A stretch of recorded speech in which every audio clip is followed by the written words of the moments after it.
नमस्कार मंडळी, माझं नाव किसन पावरा आणि आता मी आलो आहे करवण या गावात, तालुका शिरपूर, जिल्हा धुळे. तर रियांश अमृत ज्यूस हे या बाळाला दिलं होतं. आता 2 बॉटल झाले त्याला. तर जबरदस्त चमत्कारिक रिझल्ट इथे भेटला आहे. ते आता आपण ऐकूया मावशींकडनं. मावशी, बाळाचं नाव काय आहे? हर्षल मनोज खोंडे. हर्षल खोंडे. तर त्याला किती प्रोडक्ट दिले होते? त्याला आता 2 बाटल्या पाजल्या. 2 बॉटल पाजले आणि 3री बॉटल सुरू आहे. तर बाळाला काय काय प्रॉब्लेम होता? काय बाळा खात नव्हता, आता खावायला लागला बाटल द्यावा. अच्छा. खावायला लागला. नाही तो असं त्याचं उठायला आता हिंमत करतोय. उठत नव्हता. अच्छा, पहिले बसलेलाच होता. बसलेला. किती वर्षापासून बसलेला होता? 3 वर्षापासून. आता 4थं वर्ष लागलंय. 3 वर्षापासून बाळ बसलेलंच होतं, उठतच नव्हते.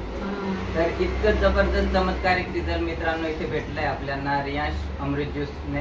तर रियांश कंपनीचे खूप खूप धन्यवाद. हे प्रोडक्ट प्रत्येक घरात पोहोचलं पाहिजे आणि सर्वांनी प्रोडक्ट वापरलं पाहिजे. So thank you CMD sir, thank all of thanks sir.